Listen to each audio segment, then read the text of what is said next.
अस्सलामु अलैकुम वरहमतुल्लाहि वबरकातुहू। बिस्मिल्लाहिर्रहमानिर्रहीम। अल्लाह के नाम से शुरू जो बहुत मेहरबान और निहायत रहम वाला। दोस्तों, आज देख रहे हैं दौरे हाजिर के अंदर कि हर फ़िरक़ा कुरान और हदीस लेकर आता है और वो ये दावा करता है कि मैं हक़ पर हूँ।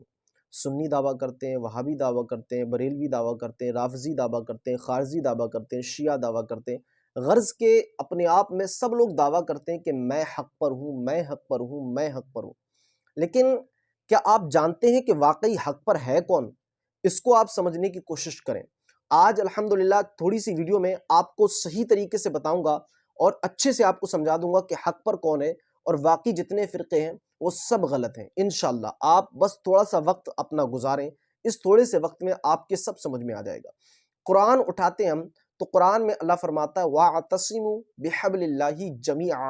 अल्लाह की रस्सी को मज़बूती से थाम लो, फ़िरक़ों में मत बँटो। अल्लाह ने क्या फरमाया? फ़िरक़ों में मत बँटो। अब जो शख्स फ़िरक़ों में बँट रहा है, ज़ाहिर-सी बात है वो कुरान के ख़िलाफ़ जा रहा है, हदीसों के ख़िलाफ़ जा रहा है और वो नबी पाक सल्लल्लाहु अलैहि वसल्लम के ख़िलाफ़ चल रहा है। और वो अगर नमाज़ भी पढ़ रहा है, अपने तरीक़े से लोगों को नमाज़ पढ़ा रहा है, क्योंकि वो फ़िरक़े में बँट गया। अगर कोई भी शख्स जो फ़िरक़ा परस्ती कर रहा है तो ज़ाहिर-सी बात है वो गलत है। मिसाल के तौर पर वहाबियत का अक़ीदा देखें, बरेलवियत का अक़ीदा देखें, शियाओं का अक़ीदा देखें। हर फ़िरक़े का अलग-अलग अक़ीदा है और हर फ़िरक़ा अपने आप को हक़ पर जो है बताता है। तो इसमें आपको समझने की ज़रूरत ये है कि हक़ पर कौन है। आज कुरान की रोशनी में इंशाअल्लाह कुछ मिनट के अंदर आप खुद फ़ैसला करेंगे वाक़ई जो है हक़ पर कौन है। तो आपको समझने की ज़रूरत है। कुरान में अल्लाह ने फरमाया बिस्मिल्लाहिर्रहमानिर्रहीम इय्याका नअबुदु व इय्याका नस्तईन। अल्लाह फरमाता है लोगों ये दुआ करो कि अल्लाह हम तुझी को पूजते हैं, तेरी ही इबादत करते हैं और तुझी से ही मदद मांगेंगे। अल्लाह के अलावा किसी से मदद जायज़ नहीं, ये कुरान कहता है। अब ये कुरान में अल्लाह ने क्या फरमाया? इय्याका नअबुदु व इय्याका नस्तईन, कि हम तुझी से मदद चाहेंगे और तेरी ही इबादत करेंगे। ये एक आयत है कुरान की सूरह फातिहा की। ये आयत कोई शख्स पेश करे तो जाहिर सी बात है हमारे सामने आ ही जाएगा कि भाई ये बात सही है कि हक़ पर तो जो है वही है जो अल्लाह से ही मदद मांगते हैं और हकीकी मददगार अल्हम्दुलिल्लाह अल्लाह है और हम अल्लाह के अलावा किसी को मददगार नहीं मानते। ये कुरान कहता है, कुरान में है सूरह फातिहा में। ठीक है, तो फिर जो लोग मज़ारों पर जाकर मददें मांग रहे हैं, जो औलिया अल्लाह से मददें मांग रहे हैं या फिर जो नबी से मदद मांगते हैं, हज़रत अली को मुश्किल कुशा मानते हैं, उनसे मदद मांगते हैं, तो फिर ज़ाहिर सी बात है वो लोग गलत चल रहे हैं। वो लोग जो है दीन के ख़िलाफ़ चल रहे हैं, कुरान के ख़िलाफ़ चल रहे हैं, हदीसों के ख़िलाफ़ चल रहे हैं। अगर एक आयत पर हम फ़ैसला कर लें तो क्योंकि आगे तो हम कुरान पढ़ेंगे नहीं, बस इय्याका नअबुदु व इय्याका नस्तईन तक अगर हम महदूद रहेंगे, आगे जब हम नहीं पढ़ेंगे तो हमारी समझ में कैसे आ जाएगा कि आगे अल्लाह ने क्या फ़रमाया है? अल्लाह ने कुछ और आगे कहा है कुरान में या नहीं कहा है? ठीक है, बहरहाल उसकी तरफ नहीं जाते हुए अगर आप इस आयत पर फैसला करेंगे तो कुरान में एक जगह आप इसको सुनिएगा। कुरान में अल्लाह ने फरमाया वलिल्लाहु मौलाकुम व हुवा खैरुन नासिरीन, बेशक अल्लाह ही तुम्हारा मौला है और सबसे बड़ा मददगार है। फिर अल्लाह ने कुरान में एक जगह फरमाया इन्नमा वलियुकुमुल्लाहु व रसूलु, कि अल्लाह भी तुम्हारा मददगार है और नबी भी तुम्हारे मददगार हैं, यानी हुजूर भी तुम्हारे मददगार हैं। अभी तक तो कुरान में अल्लाह ने ये फरमाया था, पीछे जो हमने बिल्कुल शुरू स्टार्टिंग थी कि अल्लाह ही मददगार है और अल्लाह ही से मदद मांगो, तो फिर अब अल्लाह ने यहाँ क्यों फरमाया?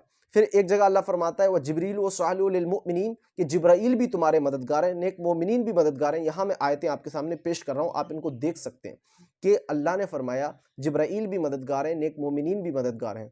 तो जब ये आयतों से ये फैसला होता है तो अब इंसान तो कशमकश में पड़ जाता है कि ये लोग ये आयतें पेश कर रहे हैं, तो अब हम इनको जवाब क्या दें? ये तो कहते हैं कि औलिया अल्लाह से भी मदद मांगना जायज़ है, जिब्राइल अलैहिस्सलाम से भी मदद मांगना जायज़ है, नेक मोमिनीन से मदद मांगना भी जायज़ है।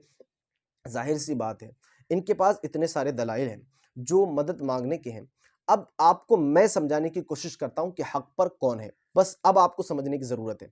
यानी अगर इय्याका नअबुदु व इय्याका नअबुदु व इय्याका नस्तईन तक अगर हम महदूद रहेंगे तो आगे हम नहीं बढ़ेंगे तो हमारी समझ में नहीं आएगा, क्योंकि आगे अल्लाह ने कई जगह फरमाया कि जिब्राइल भी मददगार हैं, नेक मोमिनीन भी मददगार हैं, हुजूर भी तुम्हारे मददगार हैं।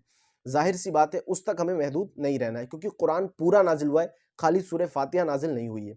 उसके बाद जो लोग ये कहते हैं कि सिर्फ इय्याका नअबुदु व इय्याका नस्तईन कहो कि अल्लाह से मदद मांगो और अल्लाह ही मददगार है, तो फिर तुम मज़ारों पर जाकर क्यों मदद मांगते हो? मज़ारों पर जाकर क्यों अपनी आरज़ुएँ जो है लेकर जाते हो मज़ारों पर? अगर कोई शख्स ये कहता है कि अल्लाह से ही मदद मांगो, अल्लाह के अलावा मज़ारों पर मत जाओ और अल्लाह के वलियों से मत मांगो, नबी से मत मांगो, तो वो कहता है इय्याका नअबुदु व इय्याका नस्तईन कि हम अल्लाह तुझी को पूछते हैं, तुझी से मदद चाहते हैं।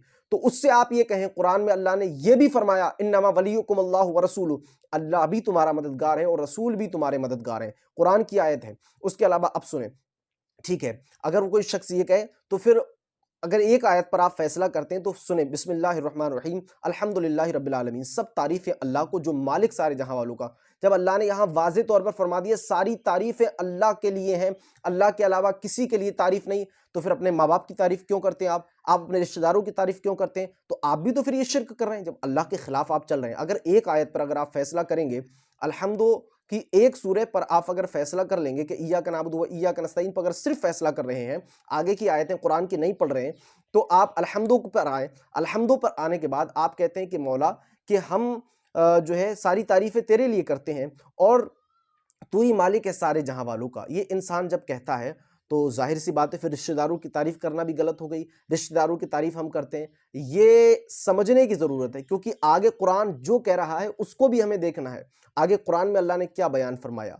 उसके बाद फिर आते हैं अर्रहमान अर्रहीम, बहुत मेहरबान निहायत रहम वाला, मालिक यौमिद्दीन, रोज़े जज़ा का मालिक, इय्याका नअबुदु व इय्याका नस्तईन कि हम तुझी को पूछते हैं और तुझी से मदद चाहते हैं।